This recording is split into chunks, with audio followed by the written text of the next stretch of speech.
क्या लगती है वो मेरी? इसका क्या रिश्ता है मुझसे? मुजम्मिल होटल के कमरे में अपने ही ख्यालों में खोया हुआ था। 2 बजे इसकी जर्मनी से आए हुए क्लाइंट के साथ मीटिंग थी। मीटिंग पॉइंट एक 5 स्टार होटल की लॉबी था। मीटिंग से फारग होने के बाद मुजम्मिल ने मार्टिन के साथ उसी होटल में डिनर किया। इसके बाद प्रोटोकॉल की गरज से मार्टिन को एयरपोर्ट ड्रॉप करके आया। जब वो होटल वापस आया इस वक्त रात के 9 बज रहे थे। थकावट से इसका बुरा हाल था। इसने कुछ देर सोचा, फिर दादी को कॉल करके इत्तला दे दी कि वो कल आएगा। अब होटल के कमरे में भी इसको चैन नहीं था। पिछली रात भी इसने आंखों ही आंखों में काटी थी। एक इंसान को एक दिन में तकरीबन 60,000 ख्याल आते हैं। मुजम्मिल ने किसी किताब में पढ़ा था। फिर उसने सोचना शुरू किया कि पिछले 36 घंटों में मुझे कौन कौन से ख्याल आए हैं। मार्टिन के साथ गुजारे तकरीबन 7 घंटों के अलावा इसने सिर्फ माहम के मुताल्लिक ही सोचा था। वो बंदा जिसने लंदन की सर्द रातों में भी किसी लड़की को तो दाल वर की बात कभी इसके ख्याल को भी अपने पास आने नहीं दिया, आज ख्यालों के आगे बेबस था। एक ख्याल 3 से 13 सेकंड इंसान के दिमाग में रहता है। किससे पड़ी हुई एक और बात याद आई थी।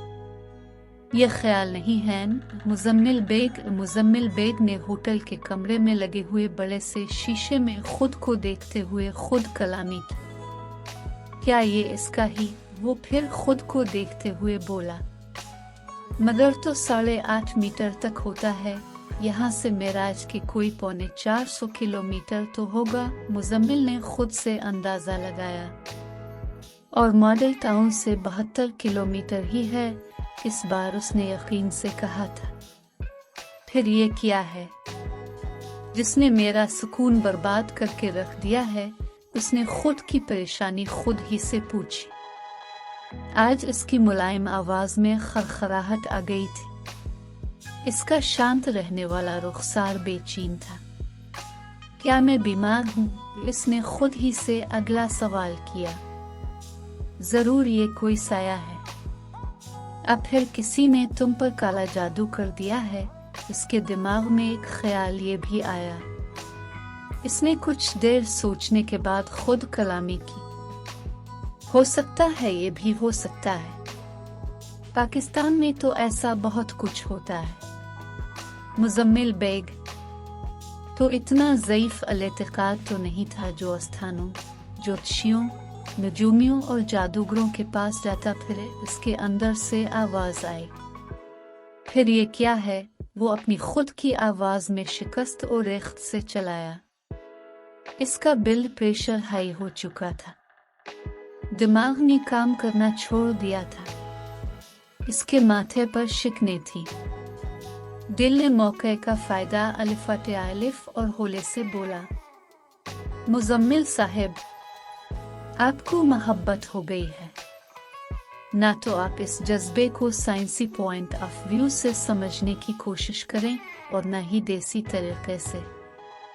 सिर्फ मुझसे पूछें, इसका जवाब सिर्फ मेरे पास है। ये दिल ने जल्दी से अपनी बात खत्म की। इससे डर था कहीं दिमाग को होश ना आ जाए।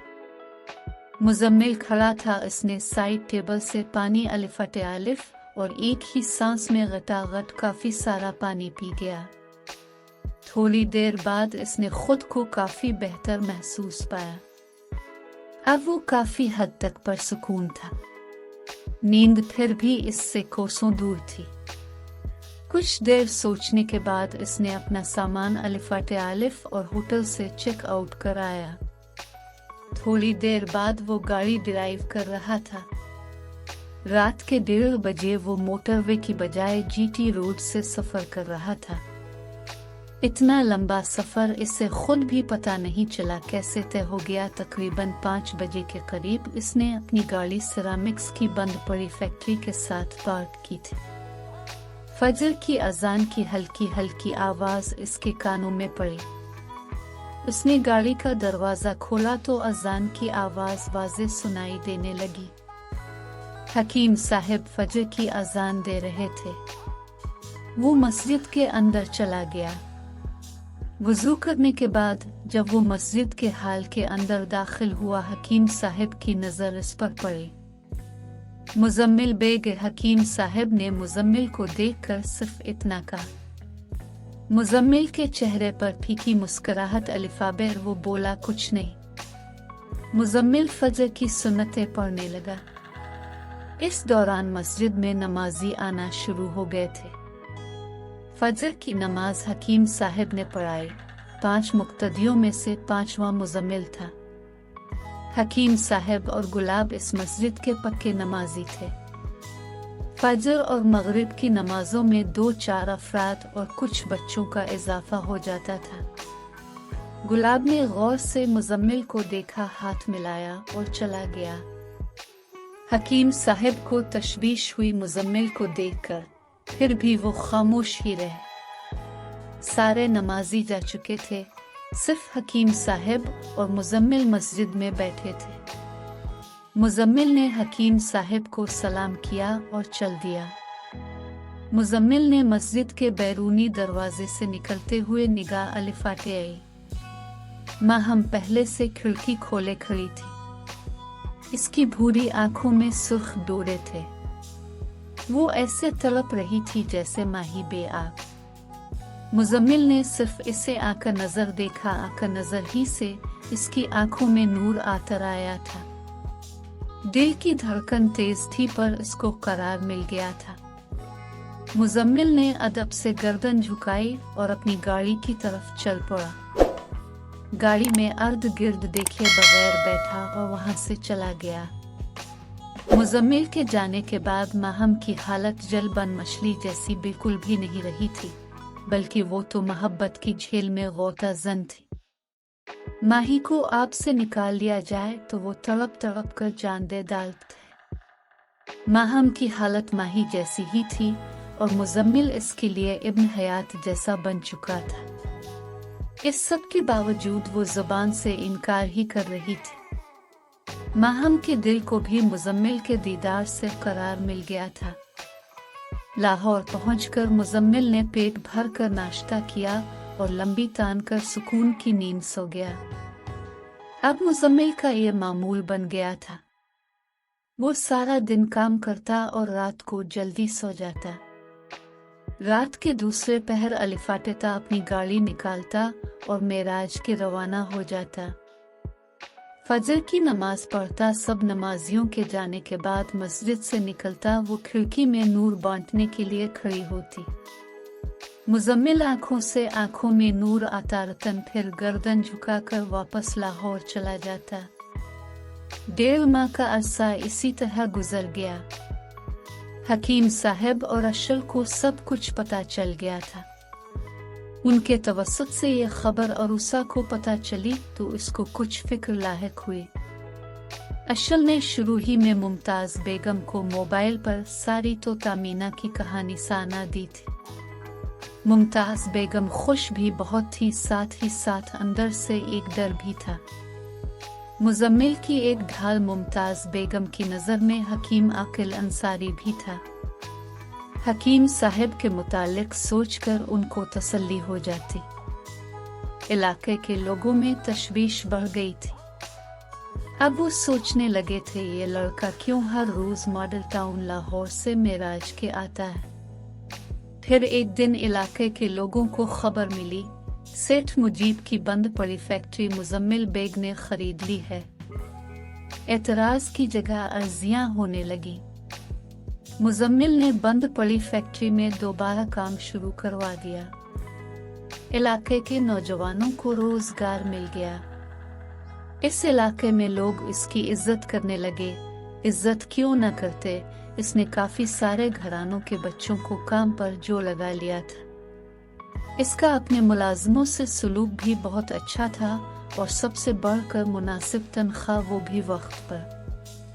अब इसके फजर के वक्त मेराज के आने पर किसी को हैरत भी ना थी। लोगों की तशवीश भी दूर हो गई थी। एक और हैरत की बात ये थी, खामोश मोहब्बत की इस कहानी का हकीम साहब के घराने के अलावा किसी को इल्म नहीं था। माहम की खिड़की पुरानी वज़ा की थी, जिसके ऊपर एक मखरूती छज्जा था, लकड़ी के 2 तख्ते जो गली की तरफ खुलते थे। तख्तों के पीछे लोहे के सीधे सरी थे।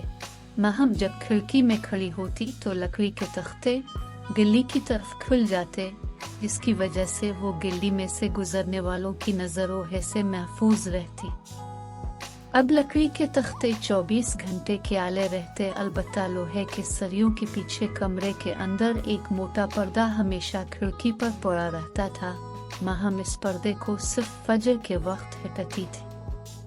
वो 24 घंटों में सिर्फ चंद मिनट के लिए खिड़की में खड़ी होती थी।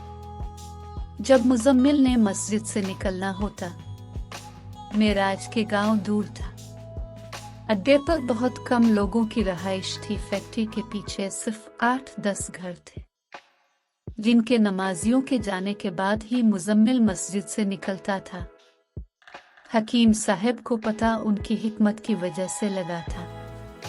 उन्होंने पहले दिन ही अंदाजा लगा लिया था, जब माहम ने गुलाब के हाथ ये कहकर मस्जिद में चाय भिजवाई थी, खान चाचा, हकीम साहब का कोई अजीज बारात के साथ आया है, इसे मस्जिद में चाय दे आए। माहम ने मेहताब खान को चाय देते हुए कहा था। हकीम साहब अशल को क्यों नहीं कहता, गुलाब ने सवाल किया था। अशल शादी हाल में है, अरुसा चची की तबीयत ठीक नहीं, मैं घर दवाई खाने के लिए आई थी।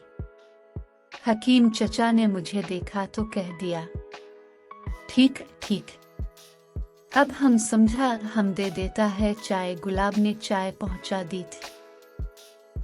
शुरू में मस्जिद के दूसरे नमाजियों को भी मुजम्मिल पर शक गुजरा था। उनके शुकूक शुबहात हकीम साहब ने ये कहकर दूर कर दिए थे, मुजम्मिल मेरा रिश्तेदार है, इसका एक घर गुजरावाला शहर में भी है, वो फजर की नमाज पढ़ने यहाँ आ जाता है, नमाज पढ़कर लाहौर चला जाता है। शुरू में एक दिन गुलाब ने हकीम साहब को अकेले में पूछा, हकीम साहब, ये तो ठीक है, ये लड़का तुम्हारा रिश्तेदार है, लेकिन मोरा इसका रोज आना मदाल में कुछ काला जरूर है। हकीम साहब और गुलाब बात करते करते मस्जिद के अहाते से बाहर आ चुके थे। गुलाब खान, बात दरअसल कुछ और भी है, तुम्हारा शक बिल्कुल ठीक है, ये लड़का ये फैक्ट्री खरीदना चाहता है, पर किसी ने इसको डराया है। यहाँ फजर से पहले जिन्नात चक्कर लगाते हैं, ये इसलिए हर रोज फजर के वक्त खुद आकर देखता है। ये बात तो सरासर झूठ है, हम इतना साल यहाँ चौकीदारी किया है, ऐसा तो कुछ नहीं है। हम मुजम्मिल साहब को खुद बताएगा। नहीं गुलाब खान, इसे खुद तस्दीक करने दो। मॉडल टाउन में मुजम्मिल के घर में भी मुमताज बेगम के अलावा सारे मुलाजिम हैरान थे कि मुजम्मिल साहब फजर से पहले कहाँ जाते हैं। मुमताज बेगम ने सबको सख्ती से मना किया था कि वो इस बारे में मुजम्मिल से कोई सवाल नहीं करेंगे। फैक्ट्री खरीदने के बाद मुजम्मिल की रूटीन में एक फर्क आया था। वो मस्जिद से निकलता, एक नज़र माहम को देखता, कभी लाहौर वापस चला जाता और कभी अपनी फैक्ट्री में चला जाता, मैन गेट की तरफ से, जो मैन जीटी रोड पर था। दोपहर 12 बजे तक फैक्ट्री के मामलात देखता, फिर लाहौर चला जाता। मुजम्मिल के फैक्ट्री खरीदने के बाद शमाइल को फिर से इसका ख्याल आया था। सितारा ने इसे समझाया, पहले भी तुम मुजम्मिल के चक्कर में फेसबुक पर पता नहीं किस किस से बेवकूफ़ बुनती रही हो। मुजम्मिल का ख्याल दिल से निकाल दो। सितारा के पानी डालने से शमाइल के इश्क की झाग वक्ती तौर पर बह गई थी।